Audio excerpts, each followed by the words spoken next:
শুভ সকাল বন্ধুরা, পুজো লাইফস্টাইলে আবার একটা নতুন ভিডিও নিয়ে সবাইকে জয়গুরু জানিয়ে চলে আসলাম। দেখছো, লোকের কথায় বলে না, দাঁত থাকতে লোকে দাঁতের মর্ম বোঝে না। আর সত্যি কথা, আজকে যখন আমার দাঁতটা একটু প্রবলেম করেছে, এখন আমি বুঝতে পারছি যে দাঁড়িয়ে দাঁড়িয়ে এইভাবে কিন্তু ব্রাশ করাটা উচিত প্রত্যেকটা মানুষেরই। আয়নার সামনে দাঁড়িয়ে তো ভীষণভাবে করা উচিত, কিন্তু সকালবেলা ঘুম দিয়ে উঠে নাকি আয়না দেখতে নেই, সেই জন্য আমি আর আয়নার দিকে না তাকিয়ে দাঁড়িয়ে দাঁড়িয়ে এমনি এমনি ব্রাশটা করে নিলাম। আর আগে এই সংসার জীবনের 17টা বছরের মধ্যে বলতে পারো 15টা বছর ধরে কি 16টা বছর ধরে ব্রাশটাকে মুখের মধ্যে দিয়ে একটা দাঁতের কোনা দিয়ে চেপে রেখে ব্যাস সর্বস্ব কাজ সংসারের করতে থেকেছি, যার জন্য আজকে দাঁতের অবস্থাটা আমার এরম হয়েছে। এখন রিয়েলাইজ করছি যে না, এই 15-16টা বছর ধরে কি ভুল কাজই না করেছি। ব্রাশটাকেও 2 মিনিট টাইম দিয়ে আমার করা উচিত ছিল।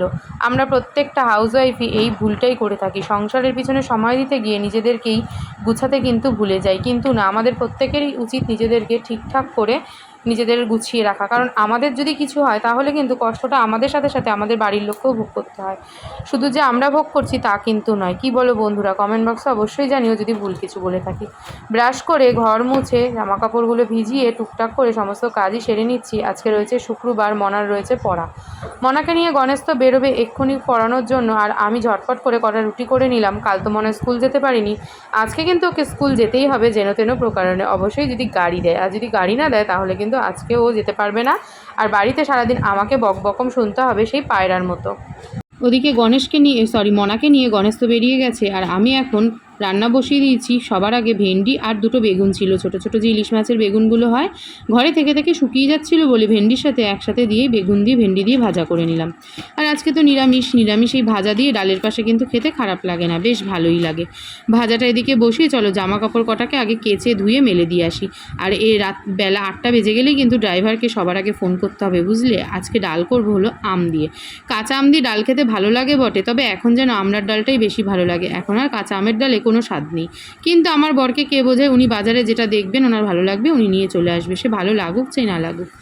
1 গ্লাস জল খেয়ে নিলাম। আর ড্রাইভারকে ফোন করে এটাই জানতে হবে যে আজকে গাড়ি দেবে কিনা, কারণ ওই দূর থেকে হুড়তে ফুটতে এসে যদি গাড়ি না দেয় তাহলে মাথা যাবে গরম হয়ে, আর ড্রাইভারের সাথে লাগিয়ে দেবো যুদ্ধ। ড্রাইভারের সাথে যুদ্ধ লাগানোর কিন্তু কোনো অকারণ নেই, কারণ আছে অবশ্যই। আমি একা নই, প্রত্যেকটা গার্জিয়ানের মাই কিন্তু প্রত্যেকটা স্টুডেন্টের মাই কিন্তু ড্রাইভারের সাথে রীতিমতন ঝগড়া অশান্তি করেছে কালকে, কারণ যে কাজটা করেছে ড্রাইভার সেটা একেবারেই খারাপ কাজ করেছে। মনার জন্য নিয়ে এসেছিলাম একটু পনির, তবে পনিরটা একেবারেই ভালো হয়নি, জানো তো। পনিরটা খেতে একটু টকটক ছিল, কেন জানি না। নিয়ে এসেছিলাম 2 দিন আগে, তবে 2 দিন আগে আনার জন্য নিশ্চয়ই এটা হয়নি, কারণ পনির তো অ্যাকচুয়ালি ফ্রিজেই রাখে না ওরা। কিন্তু কেন এরকম হলো, হয়তো অতিরিক্ত গরম তো সেই কারণেই হতে পারে। এদিকে গণেশ চলে এসছে, আর দুজনের জন্য বানিয়েছি একটু চা। রান্নাবান্না আমার প্রায় শেষের দিক, চা বিস্কুট খেয়ে এবার রেডি হতে হবে। ভেবেছিলাম, গণেশ বলেছিল আজ একটু দেরি করে বেরোবে, ওকে বললাম তাহলে কি তুমি একটু মনাকে এনে দিয়ে যেতে পারবে? বলে না না, আমার অত টাইম নেই, তুমি মনাকে আনতে যাও। কি আর করবো, চা বিস্কুট খেয়ে আমি তো লেগে পড়েছি আমার কাজ করতে। আর ওদিকে চলছে খবরে কি চলছে জানো, দিল্লিতে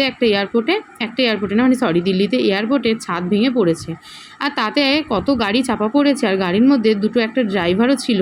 তাদেরকে দেখে রীতিমতন আমার চোখে জল চলে আসছে। এদিকে কালকে ভিডিও এত নিন্দামন্দ করেছি বরের নামে, ও বাবা, বরমশাই মনে হয় শুনতে পেয়েছে, সেই জন্য আজকে নিজেই বসে গেছেন পুজো দিতে। বলছে আমি আজকে পুজোটা দিয়ে যাই। কি বলো তো, ওই যে সুন্দর কাজে সবাই সুন্দরত্বটা বেশি ভালো বোঝে। আজকে সিংহাসনটা পরিষ্কার করেছি না কালকে, তাই আজকেও না সেটা দেখেই মন ভরে গেছে আর পুজো দিতে ইচ্ছে হয়েছে। তারপর দুজন মিলে বেরিয়ে পড়েছি। ওরে বাবা, প্রকৃতির যে সৌন্দর্য, সত্যি কথা, প্রকৃতির থেকে সুন্দর বোধহয় আর কিছু হয় না। প্রকৃতি তার নিজেকে এত সুন্দরভাবে মেলে ধরতে পারে যে তার কাছে কোনো কল্পনার ছবি বলো যাই বলো না কেন সবই তুচ্ছ হয়ে যায়। বাইরেটা এত সুন্দর লাগছে যে কি বলবো, কিন্তু প্রচণ্ড পরিমাণে না মেঘ করেছে, বুঝতে পারছি না। মনাকে আনতে যাওয়ার আগেই বোধহয় বৃষ্টি নেমে যাবে। হ্যাঁ, যেমন ভাবা তেমন কাজ, মনাকে আনতে যাওয়ার আগেই কিন্তু ঝপঝপিয়ে নেমে গেল বৃষ্টি। দাঁড়িয়ে পড়লাম দুজন মিলে এই গাছের তলায়, আর প্রচুর মানুষও দাঁড়িয়ে পড়েছে। সবারই এখন অফিস টাইম, কি আর করা যাবে বলো, কিছু তো করার নেই। দাঁড়িয়ে পড়তে হলো আমাদেরকে এইখানে। আর গণেশ তো রীতিমতন ঘেমে স্নান হয়ে গেল। কি করবে, গাড়ি চালিয়ে এসেছিল আর ঘেমে গেল। আর আমি তো এখানে কিছু একটা বলেছিলাম, কিন্তু সেইটার আর ভয়েস দিতে পারলাম না, কারণ বাইরে রয়েছে প্রচণ্ড নয়েজ। পুরো বাড়ি ঢুকলাম, টোটো পেয়ে গেছিলাম, যেটা আমাদের বাড়ির সামনে অব্দি নেমেছে। ভাড়া বেশি নিক, তবু বাড়ির অব্দি নামিয়ে দিয়ে গেছে, এটাই আমাদের কপালখালি। এখন মনা স্কুল যাওয়ার জন্য রেডি হবে, আর বৃষ্টিটা এখন একটু ধরেছে। আমি এখন মনাকে সবার আগে ভাত দিয়ে নিই, ভাত দেবো, টিফিন গুছিয়ে দেবো, তারপরে ওর পেছনে ওর কী কী লাগবে, ও কি বলে, ওর আমি মেইড সার্ভেন্ট হয়ে যাব। ওনাকে গাড়িতে তুলে দিয়ে এসেছি, বাবা হাঁপিয়ে গেছি, গাড়িতে তুলে দিয়ে এসে এখন আমার খিদে পেয়েছে। আজকে খাবারে নিয়েছি হচ্ছে আম দিয়ে রুটি। আজকে আর ওটসের এইসব নেইনি, কারণ আজকে আমার বেলায় রয়েছে টিউশানি থাকলে কি হয়, দুপুরের খাওয়াটা একটু লেট করে খাওয়া হয়, তো তখন ওই ওটসের স্মুদি খেলে খিদে পেয়ে যায়। তো সেই জন্যই ভাবলাম আজকে রুটি খাই। স্নান কমপ্লিট, মার সাথে ফোনে কথা বলতে গিয়ে আজকে আর মুখে ফেস প্যাক অ্যাপ্লাই করা হলো না, কারণ ফেস প্যাক অ্যাপ্লাই করলে আবার 15 মিনিট 20 মিনিট আমাকে বসে থাকতে হবে, কিন্তু সেটা টাইম আর নেই। এক্ষুনি সব পড়তে ঢুকবে। বাইরে জোর বৃষ্টি নেমেছিল, সব জামা কাপড় এনে ঘরে মেলে দিয়েছি। আর চেয়ারে তো দেখতে পাচ্ছ এক রাজ্যের জামা কাপড়, কালকে প্রচুর কেচেছিলাম সব জামা কাপড়গুলো। এখন যতক্ষণে পড়তে না আসছে ততক্ষণে এগুলোকে ভাঁজ করার একটা উদ্যোগ নিচ্ছি। আর এদিকে রয়েছে প্রচুর জলের বোতল খালি, সব বোতলই মোটামুটি খালি, ওখানে 4-5টা খালি ভর্তি। দেখছি যতটা পারবো কাজ গুছিয়ে বসবো, না পারলে তারপর পুড়িয়ে উঠে তারপরে করবো। চলো এখন পড়াতে বসি, ফোনটাকে সবার আগে চার্জ দিই, ফোনে একটু চার্জ নেই। বাজে হচ্ছে পুরোপুরি 2টো, টিউশনি জাস্ট কমপ্লিট করে উঠলাম। আর মাদুর আজকে এই ঘরে পাতাই থাক, কারণ ঘুম থেকে উঠবো, উঠে অবশ্য পড়তে আসবে, তাই শুধু মুছু ওই মাদুর ফাদুর তুলে লাভ নেই কাজ বাড়িয়ে। আমি বরং আজকে এই ঘরেই শুয়ে নেব, একাই আছি, মনা নেই। মনা থাকলে মনার এই ঘরে শুতে চায় না, ওর বিরক্ত লাগে, ওর মনে হয় খাট ছোট। আসলে খাটের এপাশটা পুরো জ্যাম, তো মানে জিনিসপত্র ভর্তি, ওর মনে হয় ধুর জায়গা কম, আমি শুতে পারছি না, ওই জন্য মাদুর টাদুর আবার তুলে ফেলতে হয়। মনা যখন আজকে নেই, আজকে আমি শুয়ে পড়বো এই ঘরে। আর এখন চলো লাঞ্চ করে নিই, প্রচণ্ড জোর খিদে পেয়েছে। এখন বাজে হচ্ছে 6টা। আজকে মনা গাড়ি থেকে নেমেছে 5:30টায়। 5টার সময় ওর চলে আসে, কোনো দিন 5:10-15 করে দেয় গাড়ি।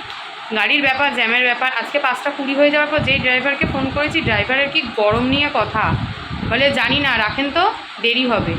এবার অন্য গার্জিয়ানদের ফোন করছি, তাদের সাথে এরকম রুড বিহেভিয়ার করেছে, মানে সব গার্জিয়ানরা রেগে গেছে। তারা এখন বলছে গাড়ি ছাড়িয়ে টোটোতে দেবো। মানে কি বলবো, এই যে মেয়ে এখন এসে সবে খেতে বসলো, এখন অলরেডি 6টা বাজে, আমার সব পড়তে চলে এসছে, ওই ঘরে সব পড়ছে, আর আমি এখন খেতে দিয়েছি ওকে, খেতে দিয়ে এখন আমি চা বসিয়েছি। আমি তো সেই 5টা থেকে গিয়ে সন্ধ্যে, মানে 5টা থেকে গিয়ে দাঁড়িয়ে আছি, এই আসে করে 5:35 ও নামলো। 5:30টার সময় একটা গার্জিয়ান ফোন করে বললো যে হ্যাঁ মেয়েকে এইমাত্র সবে নামালো। তখন আমি বললাম ঠিক আছে, তাহলে বুঝলাম যে এবার আমার মেয়েও নামবে। মানে এত বাজে যে কি বলবো। দুঃখের কথা কি আর কব, ড্রাইভার এত দেরি করে গাড়ি থেকে নামিয়েছে যে আজকে আমি আর সন্ধে পুজোটাই দিয়ে উঠতে পারিনি। এখন পড়িয়ে ওঠার পরেই যে রাত্রি 9টার সময় দিচ্ছি সন্ধে পুজো, কি আর করা যাবে বলো কিছু। বিকেলবেলা এতটাই বাজে চা খেয়েছি যে কি বলবো তোমাদের। চায়ের লিকারটা বেশি দিয়ে ফেলেছিলাম তখন তাড়াহুড়োয়, তাই এখন আবার মনা চা রাখা ছিল, তার মধ্যে একটু জল দিয়ে একটু আমুল দুধ দিয়ে ভালো করে ফুটালাম। এখন দেখো লিকারটা ঠিকঠাক এসছে। তাহলে ভাবো আগে লিকারটা কী ছিল, আমি চা পাতা এখন একটুও দেইনি।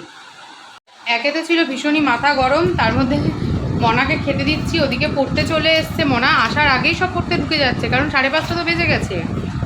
সেই তারা আমি যে কী চা বানিয়েছি নিজেই জানি না। এখন উঠলাম, উঠে সন্ধে পুজো দিলাম, আর চেয়ারের জামা কাপড় এখন আর করবো না ভাজ, কালকে আবার দেখা যাবে। এখন রাতের রান্নার দিকে যেতে হবে, ভিডিও এডিট বাকি আছে, প্রচুর কাজ। আর আমার নাকেরটা আবার খুলে গেছে দেখতে পাচ্ছি, এটাকে গণেশকে আসলে এটাকে লাগাতে হবে। কি যে সোনার দোকান দিয়ে আটকে দিল, মানে আমার নাকে ভদ্রা লেগেছে বুঝেছো। যতই মানে যেভাবেই যেই নাকেরই পরি না কেন, একটা ডিস্টার্ব কিছু না কিছু হবে। সোনার দোকান থেকে নাকের ওটা মুড়িয়ে দিল, আজকে দেখছি আবার নাকের এটা খুলে গেছে। কি বিরক্তিকর বলো তো।